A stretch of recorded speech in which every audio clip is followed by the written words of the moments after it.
বেড়া তোর কিটা বাপের রাস্তা রে, তুই যে রাস্তার মাঝখান দাঁড়াতেছস। ভাই সরি, আমি বুঝতে পারি নাই, কারণ এই রোডে তো সবসময় গাড়ি আসে না। না হলে আমি কেমনে আইছি? তোর শরীরের লগে যদি অনেক গাড়িটা লাগতো, আমার গাড়িটা কি একটা ক্ষতি হইতো তুই জানাস? ভাই আমি সত্যি খেয়াল করি নাই। তো বেখেয়ালি মূল্যের রাস্তাটা আড়স করে গরব হয়ে থাকতে রস না, কিছু কইলাম না আজকা।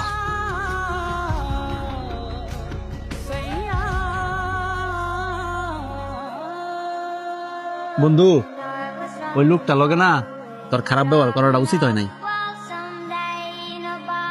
আমিও তোরে সেম কথা কমু, এই লোকটার লগে তোর খারাপ ব্যবহার করা উচিত হয় না। তুই একটা জিনিস খেয়াল করছস, ওই লোকটারে দেখে এমন হইছে ওই লোকটা অনেক পেরেশানিতে আছে।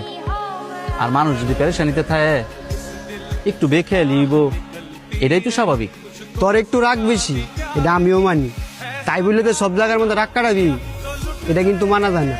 আর আল্লাহ পাক কিন্তু রাগী মানুষরা পছন্দ করে না। আমি আমার ভুলটা বুঝতাম পারছি, এখন তাইলে আমি কি করবো? কি করবি মানে? ওই লোকটা যদি তোরা মাফ না করে, আল্লাহও তোরা মাফ করতো না।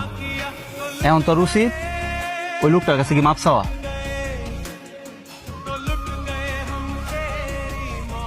আয়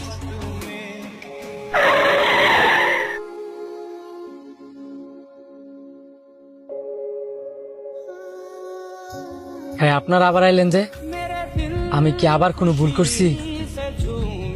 না, আপনি কোনো ভুল করেন নাই, ভুল করছি আমি অযথা আপনার সাথে খারাপ ব্যবহার কইরা।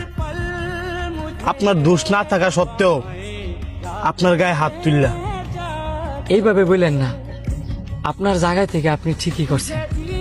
আমার এই বেখেয়ালির কারণে আপনার গাড়ির সাথে যদি আমি ধাক্কা খাইতাম, আপনার গাড়ির যেমন ক্ষতি হইতো আমারও ক্ষতি হইতো।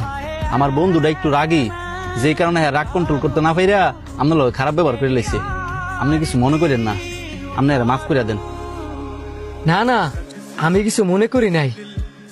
আর মাফ আমার থেকে লেগে চাইতেছেন, মাফ করার মালিক হচ্ছে আল্লাহ।